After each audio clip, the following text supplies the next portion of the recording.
ಮನೆಯಲ್ಲಿ ಲಕ್ಷ್ಮಿ ಕೃಪೆ ಇರಬೇಕಂದ್ರೆ, ಕೈಯಲ್ಲಿ ಹಣ ನಿಲ್ಲಬೇಕಂದ್ರೆ ಗಂಡ ಹೆಂಡತಿ ಇದನ್ನ ಮಾಡೋದನ್ನ ನಿಲ್ಲಿಸಬೇಕಂತೆ. ಹೌದು, ಚಾಣಕ್ಯ ಭಾರತೀಯ ಇತಿಹಾಸದಲ್ಲಿ ಶ್ರೇಷ್ಠ ತತ್ವಜ್ಞಾನಿ, ಸಲಹೆಗಾರ ಮತ್ತು ಶಿಕ್ಷಕ ಅಂತ ಹೆಸರು ಪಡೆದಿದ್ದಾರೆ. ಅವರು ಚಂದ್ರಗುಪ್ತ ಮೌರ್ಯರು ಅಧಿಕಾರಕ್ಕೇರಲು ಮತ್ತು ಭಾರತೀಯ ಇತಿಹಾಸದಲ್ಲಿ ಶ್ರೇಷ್ಠ ರಾಜನಾಗಲು ಸಹಾಯ ಮಾಡಿದ್ರು ಎಂಬುದು ಎಲ್ಲರಿಗೂ ಗೊತ್ತಿರುವ ವಿಚಾರ. ಪ್ರಸ್ತುತ ಚಾಣಕ್ಯ ನೀತಿಶಾಸ್ತ್ರ ಪುಸ್ತಕವು ಭಾರತೀಯ ಇತಿಹಾಸದಲ್ಲಿ ಅನೇಕ ರೀತಿಯಾಗಿ ಪ್ರಮುಖ ಪಾತ್ರವನ್ನು ವಹಿಸುತ್ತದೆ.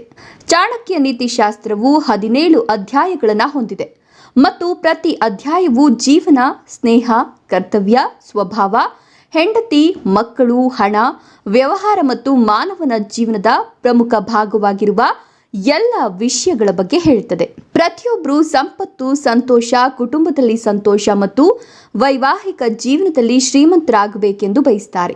ವಾಸ್ತವವಾಗಿ ಲಕ್ಷ್ಮೀದೇವಿಯ ಕಟಾಕ್ಷವಿಲ್ಲದೆ ಇದೆಲ್ಲವೂ ಸಾಧ್ಯವಿಲ್ಲ. ಆದರೆ ಲಕ್ಷ್ಮೀದೇವಿ ಎಲ್ಲರ ಮನೆಯಲ್ಲೂ ನೆಲೆಸೋದಿಲ್ಲ. ಆಚಾರ್ಯ ಚಾಣಕ್ಯನು ಚಾಣಕ್ಯ ನೀತಿಯಲ್ಲಿ ಕೆಲವು ಸ್ಥಳಗಳಲ್ಲಿ ಮಾತ್ರ ತನ್ನ ಕರುಣೆಯನ್ನ ತೋರಿಸ್ತಾಳೆ ಅಂತ ಹೇಳಿದ್ದಾರೆ. ಕುಟುಂಬ ಆರ್ಥಿಕವಾಗಿ ಸದೃಢವಾಗಬೇಕಾದ್ರೆ ಕೆಲವು ವಿಷಯಗಳನ್ನ ಗಮನದಲ್ಲಿಟ್ಕೊಳ್ಬೇಕು ಅಂತ ಚಾಣಕ್ಯ ಹೇಳಿದ್ದಾರೆ. ಆದರೆ ಇದನ್ನ ಪಾಲಿಸದಿದ್ರೆ ಕೆಲವರು ಎಷ್ಟೇ ಆದಾಯ ಗಳಿಸಿದ್ರೂ ₹1 ಉಳಿಯಲ್ವಂತೆ. ಹೌದು, ಆಹಾರವನ್ನ ವ್ಯರ್ಥ ಮಾಡದಿರುವ ಸ್ಥಳದಲ್ಲಿ ಮತ್ತು ಪತಿಪತ್ನಿಯರ ನಡುವೆ ಜಗಳ ಇಲ್ಲದ ಸ್ಥಳದಲ್ಲಿ ಲಕ್ಷ್ಮೀದೇವಿ ಬಂದು ನೆಲೆಸ್ತಾಳೆ ಎನ್ನುತ್ತಾರೆ ಆಚಾರ್ಯ ಚಾಣಕ್ಯ. ನಮ್ಮ ವೇದಗಳು ಅನ್ನವು ಪರಬ್ರಹ್ಮದ ಸಾಕಾರವಾಗಿದೆ ಅಂತ ಹೇಳ್ತದೆ. ಇಂತಹ ಆಹಾರವನ್ನ ವ್ಯರ್ಥ ಮಾಡಿದ್ರೆ ತಾಯಿ ಲಕ್ಷ್ಮೀದೇವಿ ಕೋಪಗೊಳ್ಳುತ್ತಾಳೆ. ಇವುಗಳ ಜೊತೆಗೆ ಗಂಡ ಹೆಂಡತಿ ಜಗಳವಾಡದ ಮನೆಯಲ್ಲಿ ಲಕ್ಷ್ಮೀದೇವಿಯು ಇರಲು ಇಷ್ಟಪಡ್ತಾಳೆ ಅಂತ ಚಾಣಕ್ಯರು ಹೇಳಿದ್ದಾರೆ.